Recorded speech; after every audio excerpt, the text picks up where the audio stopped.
Eu queria convidar você a abrir a sua Bíblia comigo. Vamos ficar de pé para a gente fazer um exercício de mudança de posição. Daniel, no capítulo 12. Vamos ler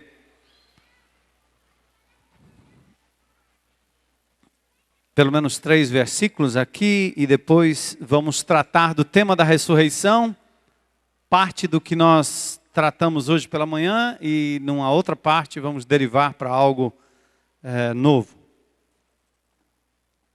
Novo no sentido da pregação. Então, quem esteve aqui de manhã já ouviu muito do que nós vamos falar. Pessoal da internet também, eu acho que está funcionando, está ok? Então, você que está aí na Patagônia ou em Quixeramobim, uma boa tarde na paz de Jesus, tarde e noite. Daniel, capítulo 12. E naquele tempo se levantará Miguel, o grande príncipe, que se levanta a favor dos filhos do teu povo, e haverá um tempo de angústia. E diz o texto, qual nunca houve, desde que houve nação até aquele tempo, mas naquele tempo livrar-se-á o teu povo, todo aquele que for achado escrito no livro. E muitos dos que dormem no pó da terra ressuscitarão, uns para a vida eterna e outros para vergonha e desprezo eterno. Os que forem sábios, pois, resplandecerão como o fulgor do firmamento, e os que a muitos ensinam a justiça como as estrelas sempre e eternamente. Olha o verso 2, incrível.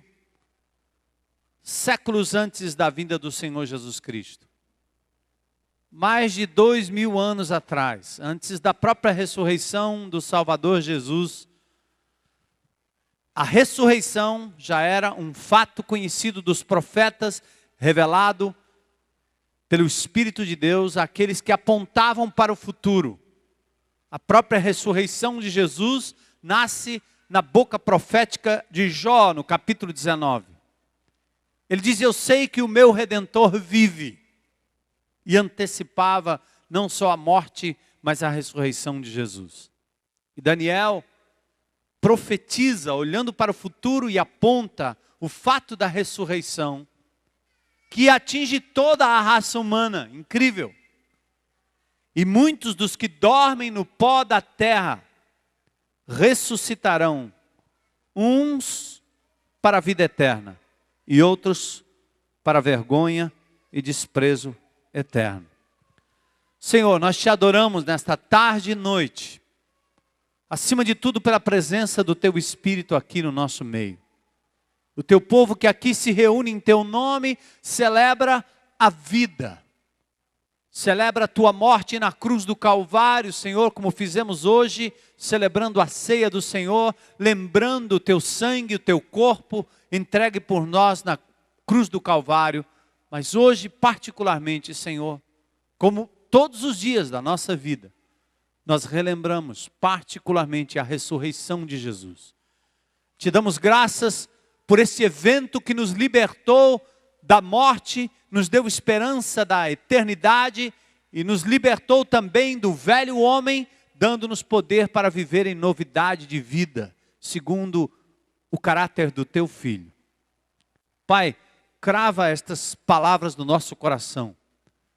Confirma no coração de cada discípulo teu, seguidor de Jesus, que a ressurreição de Cristo é o fato central do cristianismo. Sem ressurreição, não tem sentido a nossa fé, não tem sentido o que fazemos aqui, Senhor, e a nossa vida é vã. Com a ressurreição, nasce em nós a esperança e a vitória sobre o pecado, sobre o diabo, sobre o medo e sobre a morte. Diz a tua palavra, tragada foi a morte pela vitória. A vitória de Jesus, que ressuscitou. Glórias ao teu nome, Senhor. E em teu nome nós pregamos esta palavra e que o teu povo, Senhor, que tem ouvidos para ouvir a tua palavra, ouça e seja ministrado pelo teu Espírito. É o que nós te pedimos em nome de Jesus. Amém. Amém. Podem sentar.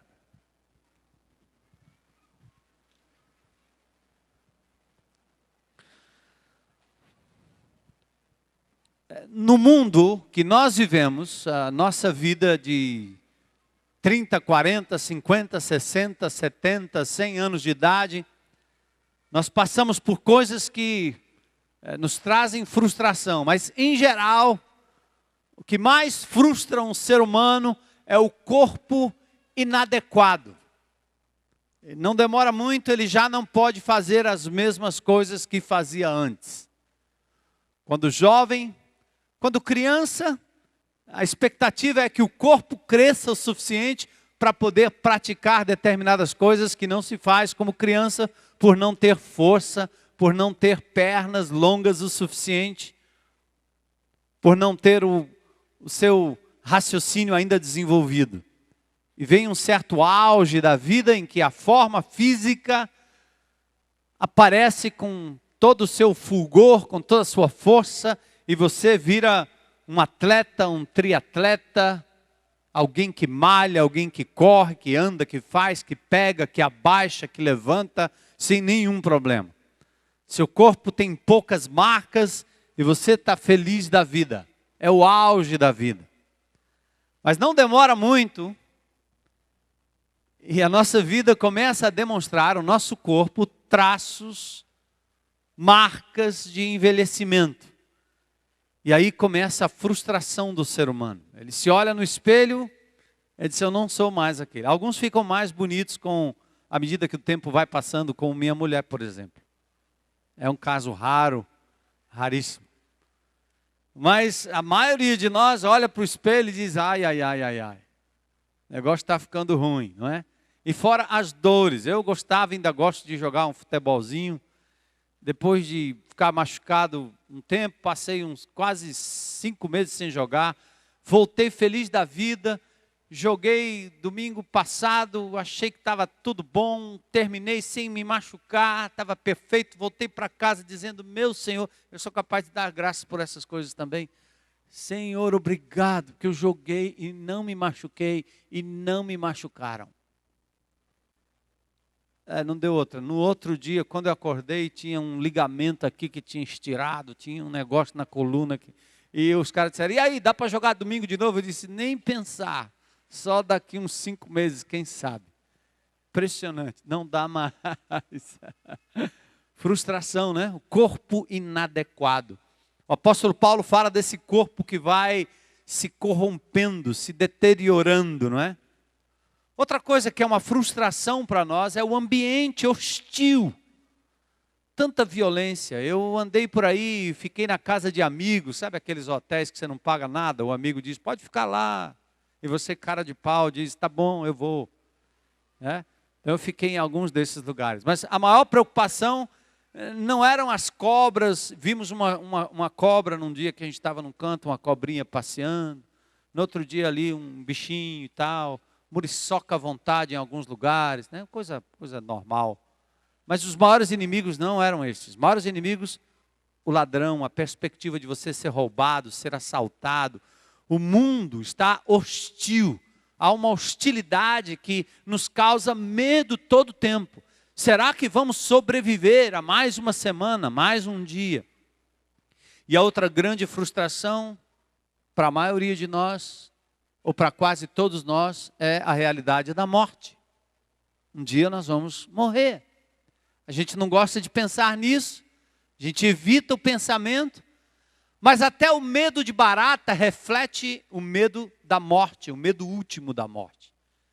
Quem tem medo da barata, tem medo porque acha que a barata seria capaz de matá-lo, por isso aquela reação tão louca. Não é só nojo, é o pensamento de que a barata poderia, de repente, né? Então, todo medo, enfim, é o medo da morte. Medo da morte. Nada é mais angustiante do que o horrível e triste medo da morte. E biblicamente falando, o que é a morte? O apóstolo Paulo diz que o aguilhão, o ferrão da morte, chama-se pecado. Romanos 6, 23 diz que o pagamento da desobediência, do erro humano, do fato do ser humano não atingir o alvo que Deus determinou. A Bíblia diz que o pagamento, o salário, a consequência do homem perder a sintonia com Deus e errar na sua forma de ser e fazer as coisas, a Bíblia diz, o salário do pecado é o quê? A morte. Vocês que estão lendo o Velho Testamento, hoje eu passei amanhã conversando com dois irmãos ali, sobre aquelas coisas do Velho Testamento, que o povo entra na terra e dizima todo mundo. E você fica sem entender por que aquilo.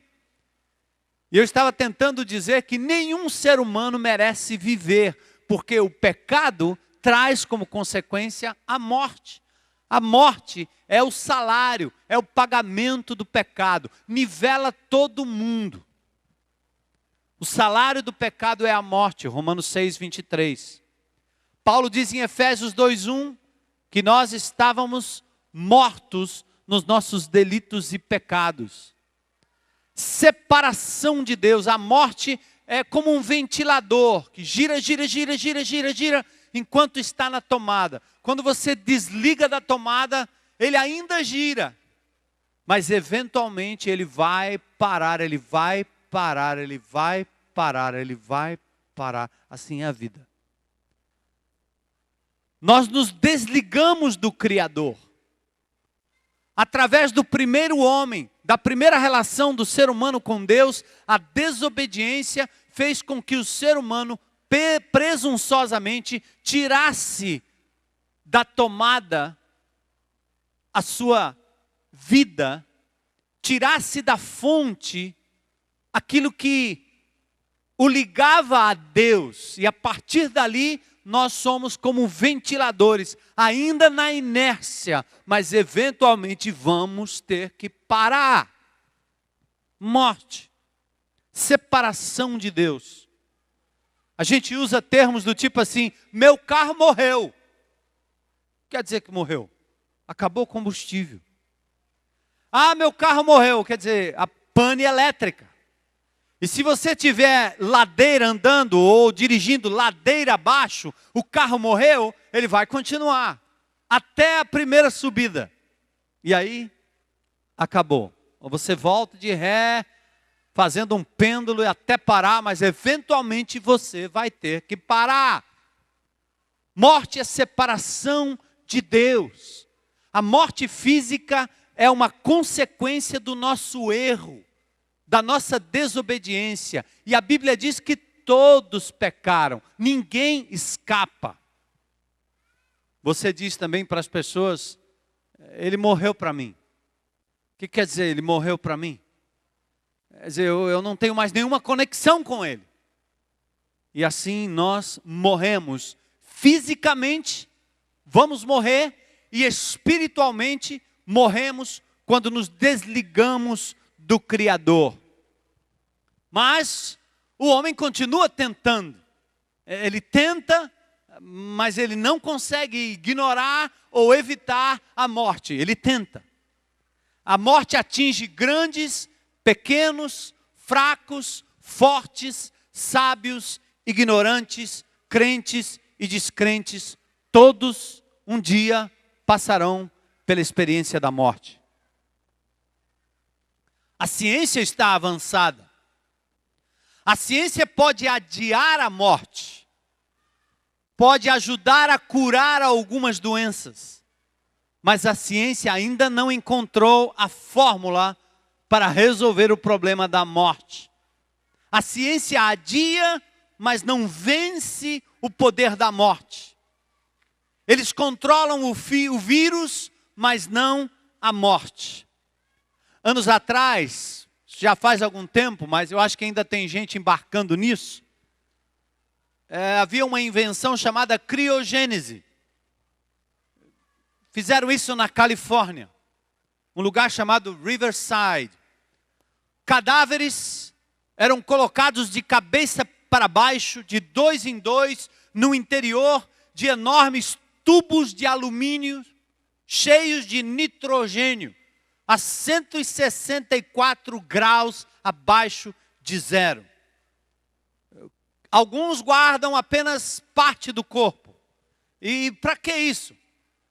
A esperança é que o avanço da ciência e da tecnologia consiga reparar as células danificadas, como nós temos hoje, em algumas experiências. Então, no dia em que a solução para a morte for dada, retira-se o corpo das cápsulas, eleva-se a temperatura até mais ou menos 130 graus negativos, transfere esse indivíduo para uma outra cápsula de tetrafluorometano, evitando danos às células congeladas, porque o indivíduo vai ficar praticamente congelado.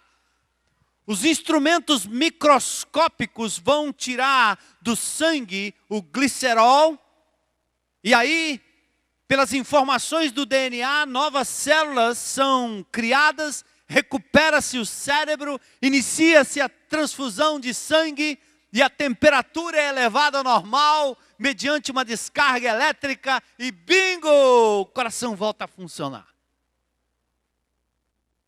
Olha a esperança do ser humano. Do jeito que eu falei aqui, eu não sou cientista, eu copiei isso de alguém. Vocês não vão me procurar no final do culto dizendo, sim, aquele negócio de ressurreição é muito complicado, é melhor aquele da criogênese.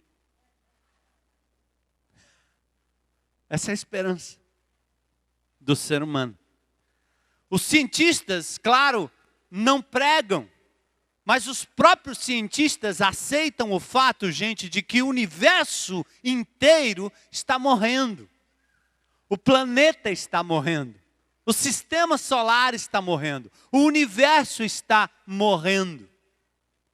Du Bois Raymond disse, existe uma escatologia científica que não é pregada, mas ela existe. Há um fim de todas as coisas e o ser humano sabe. Há pouco tempo atrás, os cientistas falaram sobre o aquecimento global e colocaram um tremendo medo na raça humana. Não adiantou muita coisa, mas estão dizendo, nosso planeta vai aquecer e vai haver morte, morte, morte, morte. Geral. Se você abre a epístola de Pedro, lá no 3º capítulo, que é um texto escatológico, a epístola fala acerca do futuro, os elementos ardendo se desfarão. O que a ciência antecipa aqui e acolá para os seres humanos, a Bíblia vai falando disso na sua própria linguagem, mesmo não científica, e antevendo aquilo que será o futuro da raça humana. Os cientistas não pregam, mas aceitam que o próprio universo está morrendo. Os filósofos preferem falar no chamado niilismo. Olha, é o seguinte, quando morre, acaba, não tem mais nada do outro lado, pronto.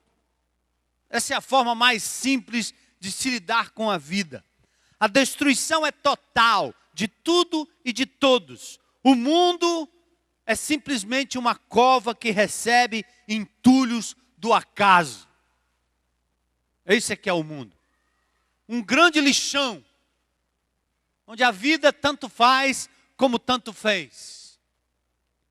Algumas religiões tentam manipular o conceito, gravitando entre aniquilamento e repetidas e eternas reencarnações. O indivíduo vai e volta, vai e volta, vai e volta, vai e volta, vai e volta, e assim vai esse ciclo tremendo de gente voltando não sei para onde.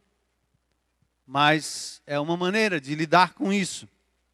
O fato é que a morte atinge a todos, pois todos pecaram. Romanos 3:23. A morte é egalitária, nivela raças, nivela todo tipo de estrata ou de escala social, nivela desejos. Ninguém pode partir deste mundo de um outro jeito, não tem como escolher. O preço do caixão não muda o destino do homem, entendeu? Tanto faz. Uma rede, não interessa o cemitério, o preço do caixão não muda o destino do homem. E aí, qual a saída para o ser humano? Primeiro, você vai racionalizando as coisas e achando que isso aí não tem nada a ver, que tudo se acaba e é melhor viver a vida regaladamente do que tentar acreditar em alguma coisa. A segunda saída é a fé coerente na proposta única e verdadeira, o cristianismo. Por isso é importante o dia de hoje, a celebração, não pelo dia. Todo dia é dia da ressurreição. Mas é importante para trazer à memória dos crentes em Cristo Jesus que a ressurreição é o cerne do cristianismo, é a base da nossa fé. Buda, Confúcio, Maomé, todos os grandes líderes morreram. E lá no seu túmulo, em algum lugar, lá estão os seus restos mortais, se ainda sobrevivem. Cristo é o único que ressuscitou. A ressurreição aparece mais de 40 vezes no Novo Testamento. Foi pré-anunciada por Daniel, pregada pelos apóstolos. E Paulo tem um capítulo que é exclusivo para a ressurreição. 1 Coríntios capítulo 15. Abram lá comigo, por favor. 1 Coríntios capítulo 15. É um capítulo exclusivo da ressurreição. Por favor, de quando em quando, leiam esse capítulo todo. Capítulo exclusivo da ressurreição. Paulo começa falando do cerne do Evangelho, 1 Coríntios 15, 1 a 3. Primeiramente vos entreguei o que também recebi, que Cristo morreu por nossos pecados, segundo as Escrituras, foi sepultado, ressuscitou ao terceiro dia, segundo as Escrituras. Depois, olha o que o apóstolo Paulo fala no capítulo 15, versículos 14 a 19. Acompanhe comigo. Paulo diz assim: se Cristo não ressuscitou, logo é vã a nossa pregação e também é vã a vossa fé. Ou seja, pregar é uma coisa vazia, é um blá blá blá. E crer em quê? Se Cristo não ressuscitou, é melhor crer num pedaço de pau, numa pedra, numa estátua, num homem, num líder, em alguém, no outro, no companheiro, na mulher, no homem, no patrão, no empregado, num político. É bem melhor. Se Cristo não ressuscitou, a minha pregação é vã, a sua fé, a nossa fé também é vã, diz o apóstolo Paulo. Verso 14, ele diz: a pregação e a fé são vãs. Verso 15, e assim somos também considerados como falsas testemunhas de Deus, pois nós falamos que Cristo ressuscitou. Então, se Ele não ressuscitou, nós somos testemunhas mentirosas. Passamos 2 milênios falando para todo mundo que Cristo venceu a morte. Paulo diz: se Cristo não ressuscitou, somos falsas testemunhas. Outra coisa que ele diz: além de termos sido falsos ou estarmos sendo falsas testemunhas, os mortos então não ressuscitam. Verso 16. Verso 17. Se Cristo não ressuscitou, a nossa fé é vã e ainda vamos permanecer debaixo da condenação dos nossos pecados. Por que ele diz isso?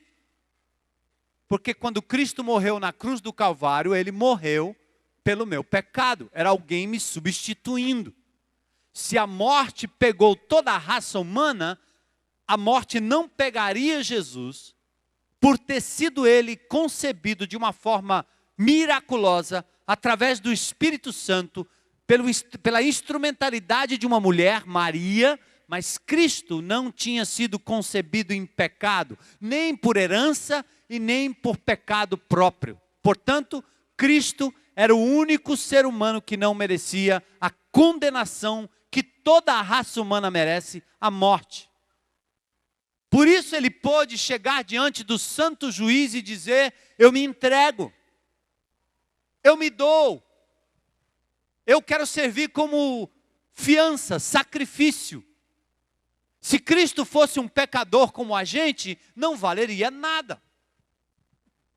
Imagine nós todos aqui presos e de repente chega um outro homem como a gente, ou uma mulher, tendo cometido os mesmos pecados diante de Deus e dizendo assim: olha, antes de você matar esse povo aí, faz o seguinte, me mata, porque eu quero morrer no lugar deles. Aí Deus ia olhar a ficha deles e dizer: ixi, você tem os mesmos pecados que ele tem, então senta aí que você vai morrer também, mas todo mundo continua debaixo da condenação.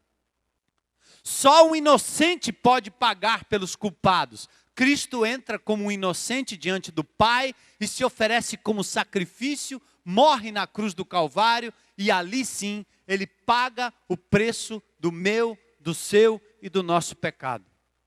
Mas se ele tivesse ficado lá no túmulo, aquilo teria sido uma derrota. Qual a esperança? Pagou o preço e daí? E agora?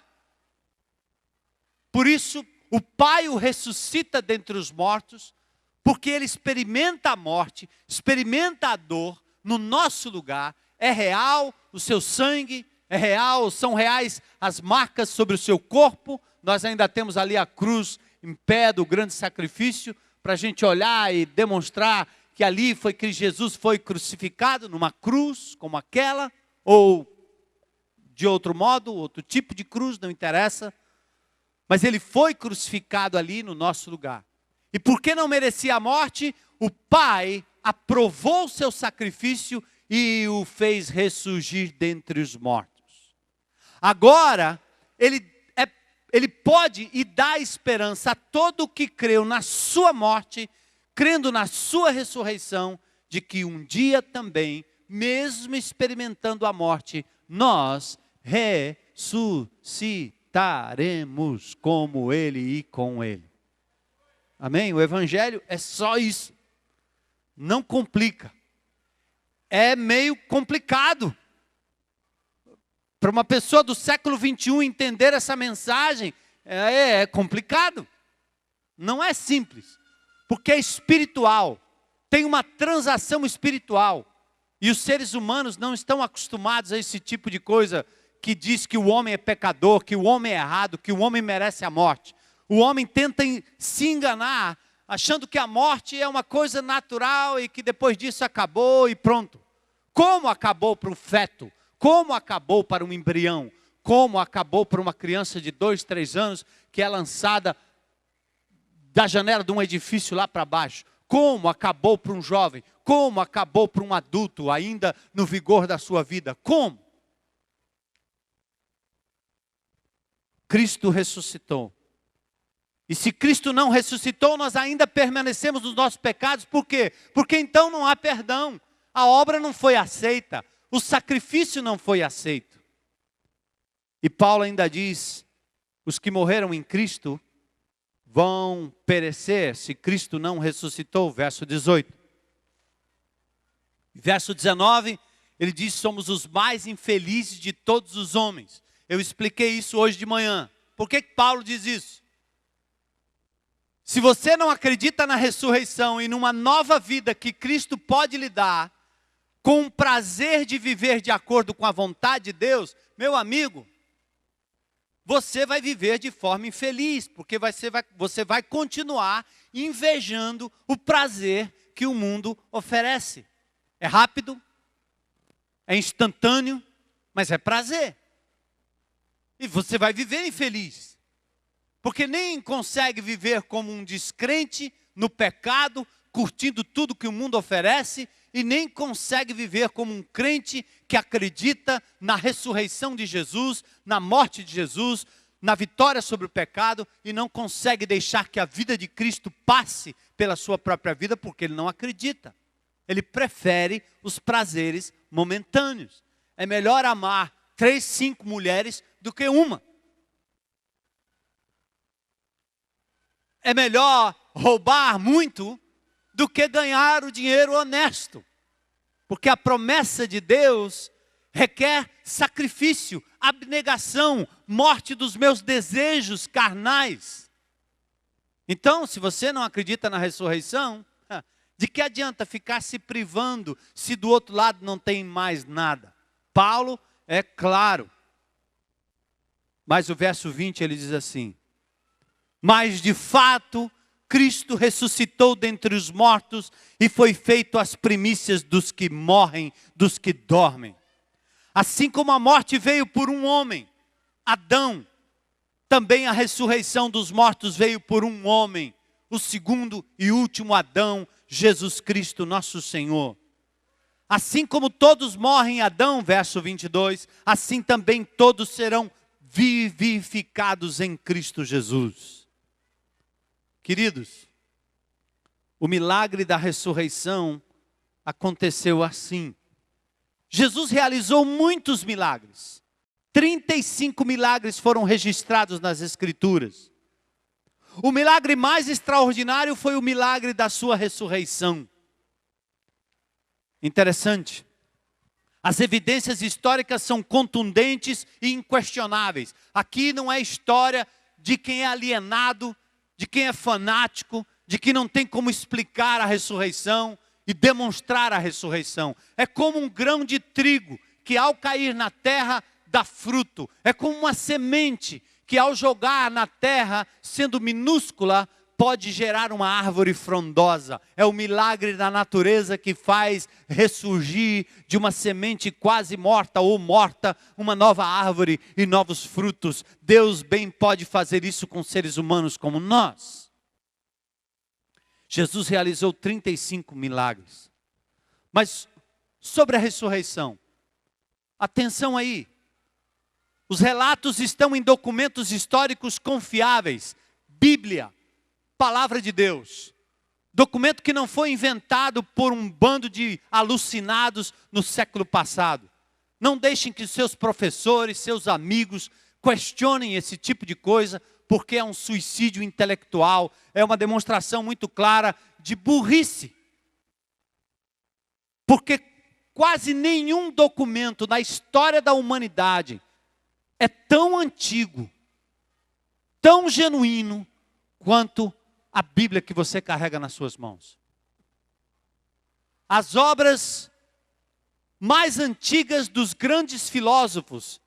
Se você quiser saber alguma coisa sobre Sócrates, Platão e Aristóteles, entre na sua classe de filosofia e tudo que o seu professor está ensinando, não se juntar todas as páginas históricas de tudo que o seu professor ensina, não dá um punhado de 20 páginas.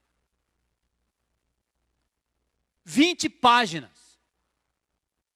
Os documentos mais antigos não dá um punhadinho com mais de 20 manuscritos. E tem mais. Esses manuscritos datam de mais ou menos 1000 anos atrás. É só até aí que volta. A Bíblia, Palavra de Deus, 66 livros. Esse documento é capaz de voltar na história e os escritos originais você encontra mais ou menos no ano 100 ou 100 antes de Cristo ou 100 depois de Cristo e remonta de uma história que volta 3.400 anos atrás. Por que nós temos que calar a boca para esses que dizem que a Bíblia e os crentes são os alienados? Porque nós nos apresentamos como alienados, quando não estudamos o documento, quando não lemos o documento, como nós não aprendemos a ler livros sobre esse documento, quando não ensinamos às nossas crianças a veracidade das Escrituras. A ressurreição está relatada num documento que é historicamente confiável. Você pode não crer no conteúdo, professor. Você pode não crer no conteúdo, meu amigo. Mas você não pode dizer que esse livro não seja histórico, antigo e confiável. Cristo ressuscitou. Está escrito aqui. Ponto 1. A segunda coisa importante que eu quero destacar. O autor, o apóstolo Paulo, soube do fato 3 anos depois. E fez um relato completo 20 anos depois da ressurreição, quando as testemunhas, inclusive muitos daqueles 500 mencionados em 1 Coríntios 15, ainda sobreviviam. Outra coisa importante, os evangelhos não fantasiam o relato. Quando os evangelhos falam da ressurreição de Jesus, não é uma história da carochinha, inventada, coisa de super-herói. Os evangelhos não fantasiam a decepção, a incredulidade, a desengano, frustração, e a Bíblia registra. Conforme testemunha Sir Norman Anderson, ele diz que inventor de lendas iria atribuir a primeira entrevista com Cristo ressurreto a Maria Madalena. Se eu fosse inventar uma história, eu jamais iria inventar uma história que a primeira pessoa a ter contato com Cristo ressurreto foi uma mulher chamada Maria Madalena.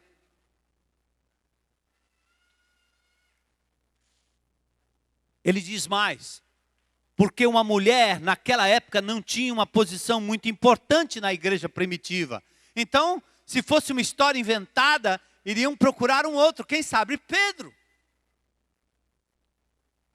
Não iria ele atribuir tal honra a Pedro, o principal apóstolo, ou a João, o discípulo que Jesus amava, ou mais provavelmente ainda talvez Maria, mãe do Senhor?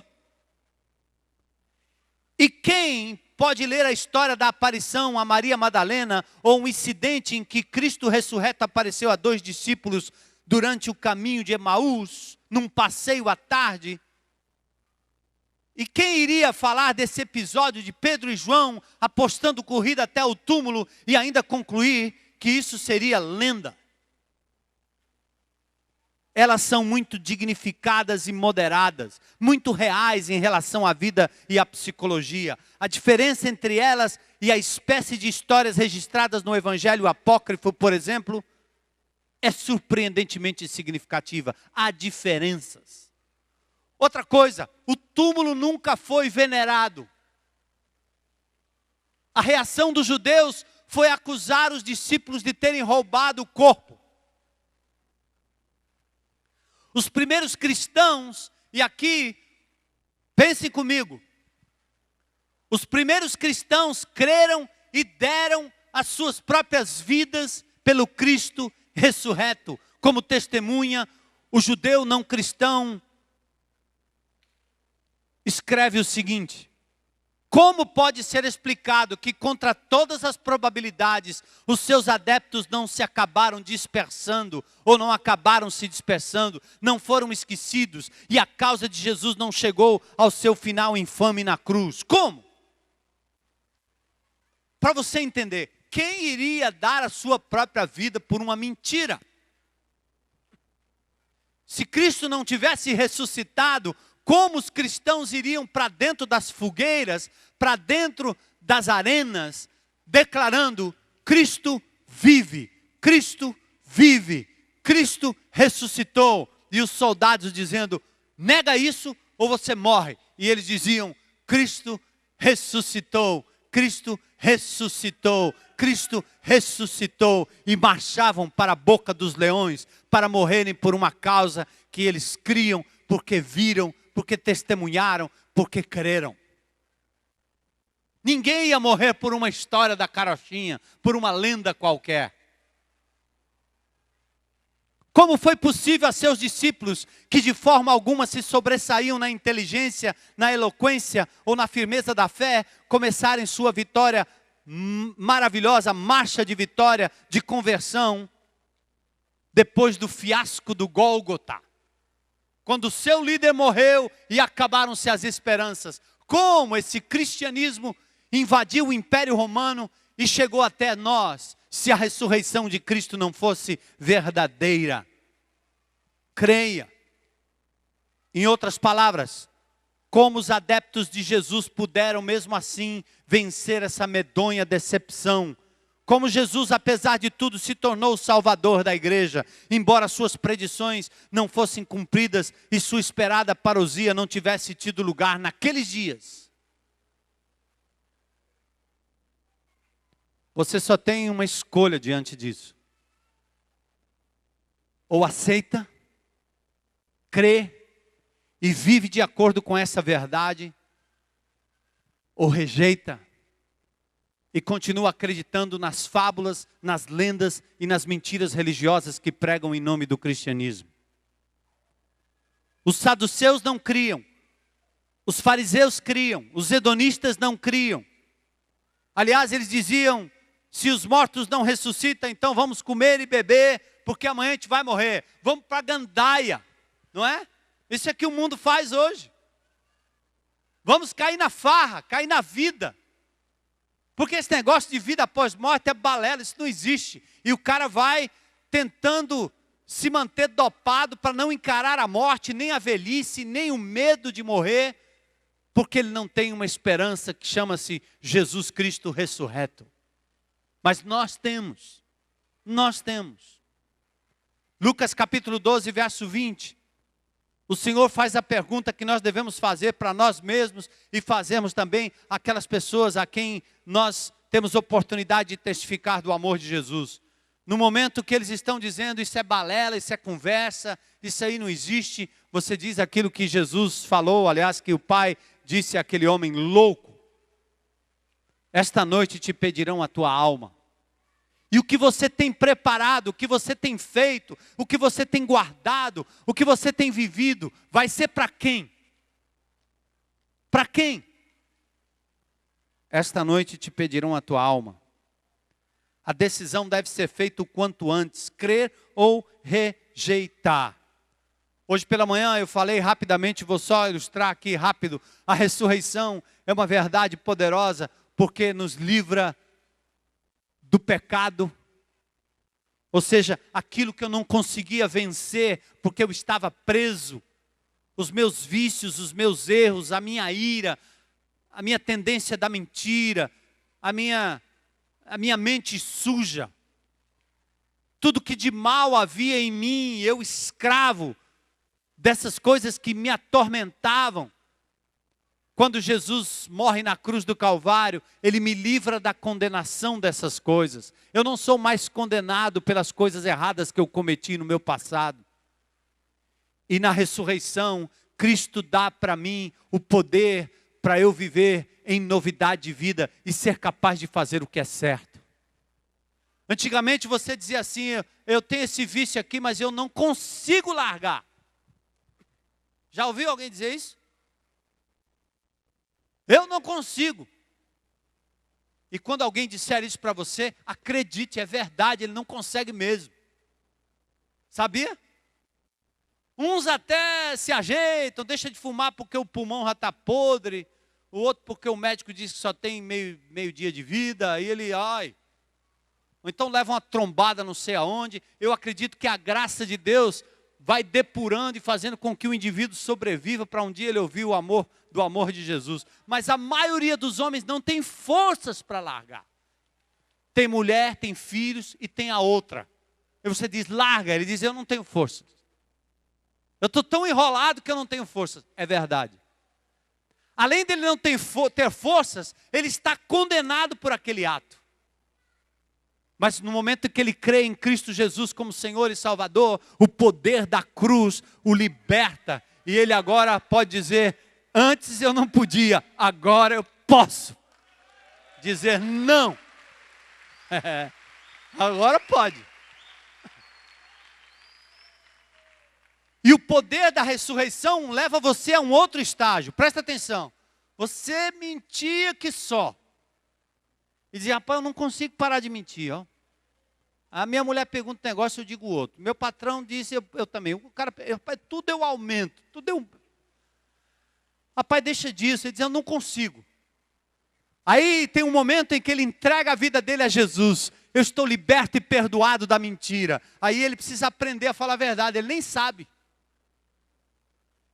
Você pergunta um negócio para ele, ele não... Aí a ressurreição faz isso. A cruz despoja o velho homem, tira a veste da mentira e da malícia, da cachaça, da droga, da dependência, da pornografia e o poder da ressurreição de Jesus te ajuda a viver em novidade de vida, você é capaz de olhar para a sua amada e amar a sua amada até que a morte o separe. Você é capaz de falar a verdade mesmo em prejuízo próprio. Você é capaz de viver honestamente e não querer ser um bandido, um ladrão, em qualquer profissão, porque você vai se contentar com aquilo que Deus tem lhe dado, com honestidade, porque o poder da ressurreição lhe ajuda a viver em novidade de vida. Amém? Aí você deve estar perguntando, então por que o crente peca? O crente que diz para mim assim, pastor, o discípulo de Jesus, diz assim, pastor, eu queria tanto deixar isso, mas eu não consigo.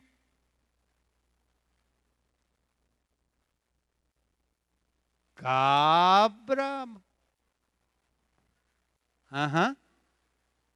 Você não pode mais dizer eu não consigo. Seja honesto e diga eu não quero. Sabia disso? Que você vem com essa história de que não, pastor, sabe, agora eu tenho Jesus, Ele é meu Salvador e meu Senhor. E eu tento, mas eu não consigo. Não consegue? Você tem um poder à sua disposição. Não é você que deixa, é Jesus que vai operar no seu coração e te libertar disso. Entrega-se a Ele, creia no poder da sua ressurreição, clame por socorro, faça o seu inventário moral, corra para a restauração e o Senhor vai lhe dar vitória. A não ser que você não queira. Aí seja honesto. Sou crente em Jesus, mas sabe de uma coisa? Não estou afim.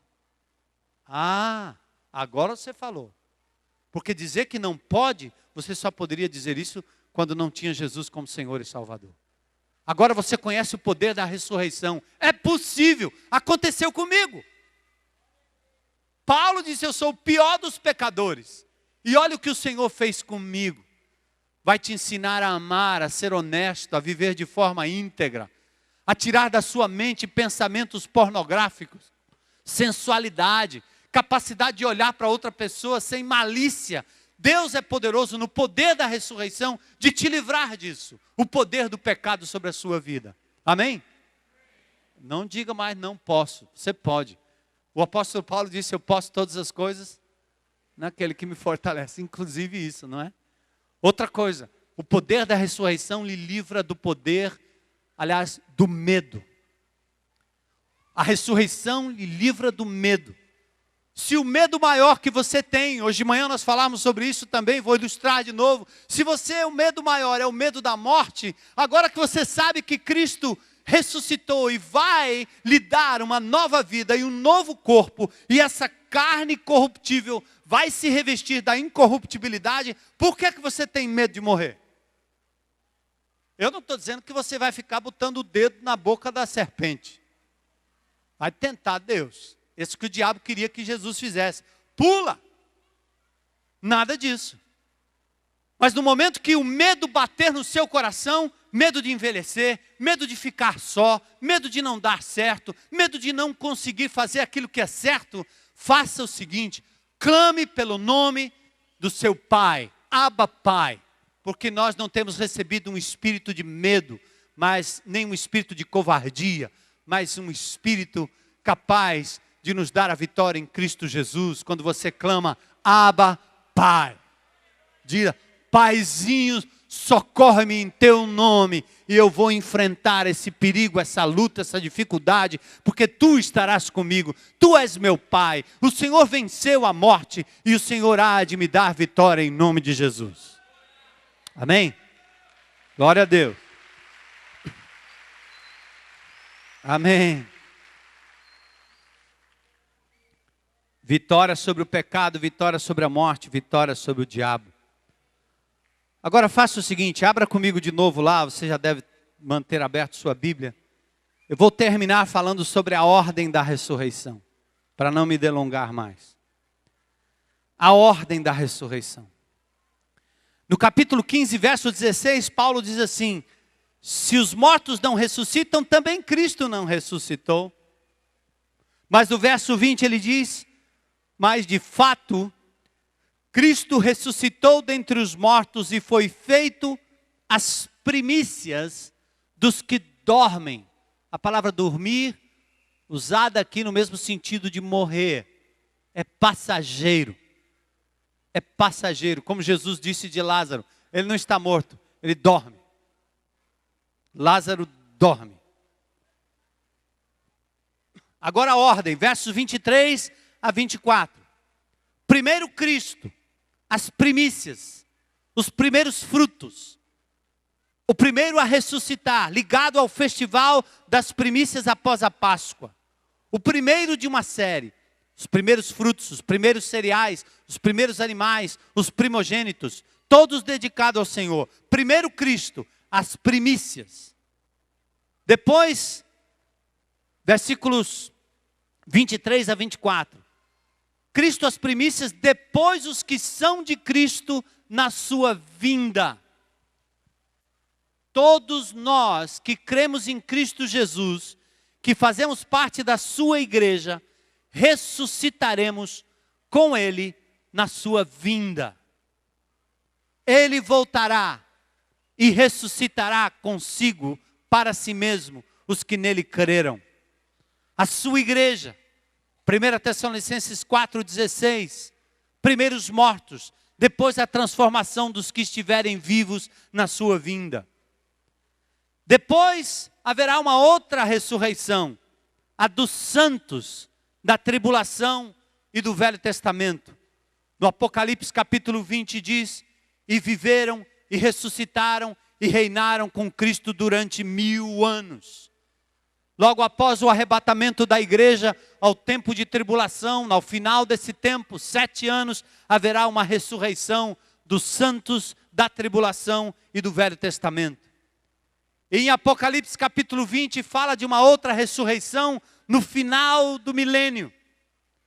Diz no verso 5 do capítulo 20 de Apocalipse, os restantes dos mortos não reviveram até 1000 anos. Depois serão julgados e condenados. Como diz Daniel 12, uns para a vida eterna, outros para o castigo e horror eterno. E no capítulo 20 do Apocalipse fala que o próprio inferno vai dar os seus mortos que serão ressuscitados para juízo. Punição viva, certa. Aliás, crentes de Jesus, preste atenção. A ressurreição não é só para você não. Não é só para mim, não é só para quem crê. Os que não crerem também ressuscitarão. Uns para a vida eterna, outros para o juízo eterno. C.S. Lewis tem um livro chamado O Grande Abismo, que eu recomendo que vocês leiam. Ele fala um pouco sobre o que seria o inferno. Ele coloca de uma forma ilustrada, mas eu acho bem interessante. O inferno é um lugar onde o ser humano vai experimentar um vazio de Deus tão grande. E a impossibilidade de suprir esse vazio, mesmo que momentaneamente. Imagine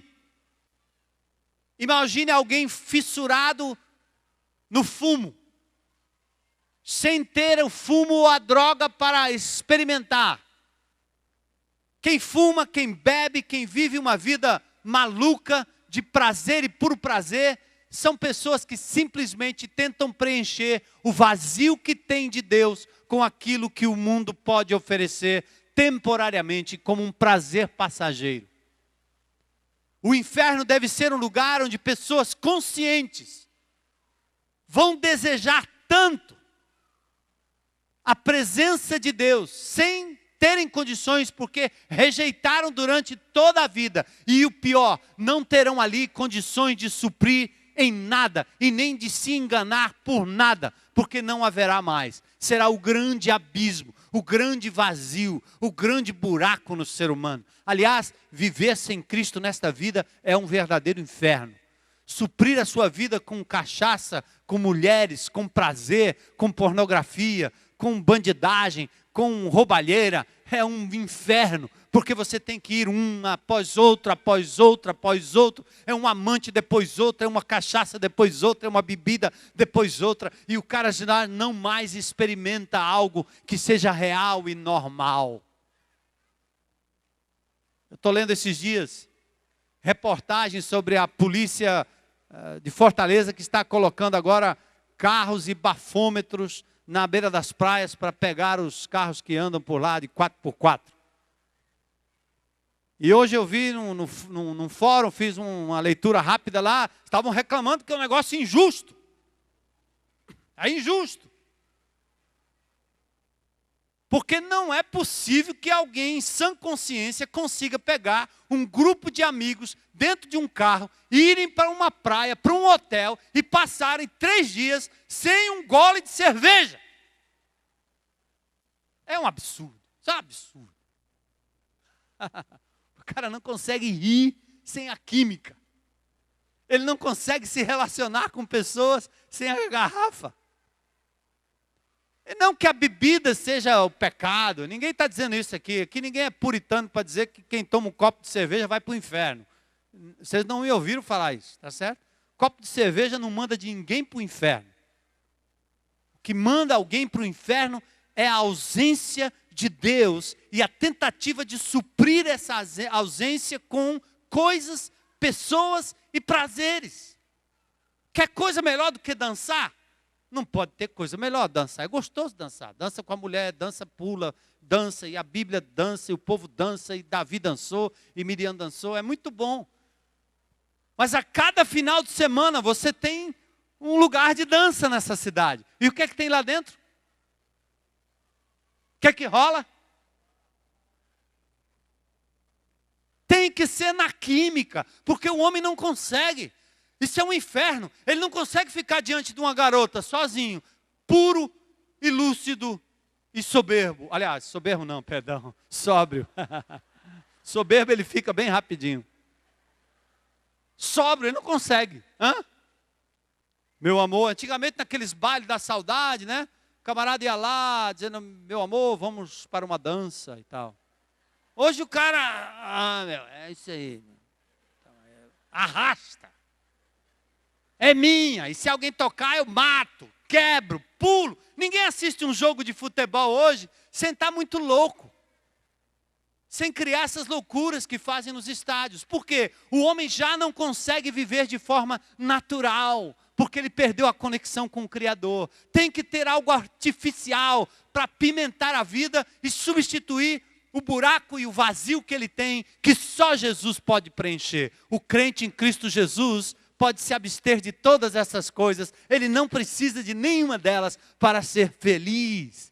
Esse final de semana eu fui com o pessoal dos Tauros, saíram daqui, foram para Taíba, e lá está um bando de gente reunida, crentes e descrentes, um ambiente de família, crianças para cima e para baixo, brincadeira, riso e tudo mais. E eu não vi a malvada da cachaça. Pense no inferno, onde as pessoas vão viver eternamente em busca de algo que preencha o vazio de Deus.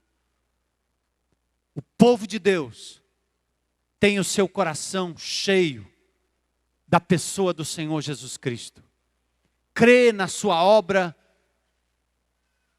de perdão na cruz.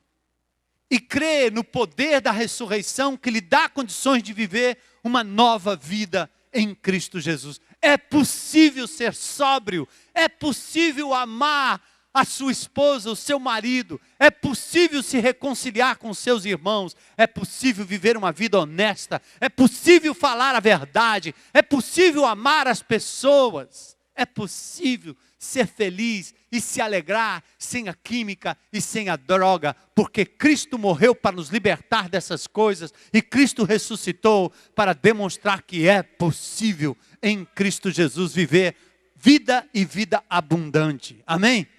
É essa vida que eu quero. Aleluia. Glória a Deus. Vamos orar, vamos orar, vamos orar. Agradeça ao Senhor pela novidade de vida. Agora você vive pela fé. Agora você é do Senhor Jesus. O poder da ressurreição nos acompanha. Eu quero desafiar você que é crente em Cristo, saia daqui hoje com esta palavra no seu coração, se alegrando em Cristo, mas também lembrando-se das pessoas que precisam dessa mensagem. Que não é mensagem de censura. Eles não mudam porque não podem, mas você tem a palavra e a mensagem daquele que é poderoso para transformar essas vidas. Leve esta mensagem adiante. Celebre o poder da ressurreição na sua vida. Viver em novidade de vida. Antecipar o céu e a eternidade aqui e agora. E evitar que as pessoas continuem vivendo o inferno aqui e agora e na eternidade. Uns ressuscitarão para a vida eterna, outros para o castigo, para a condenação eterna.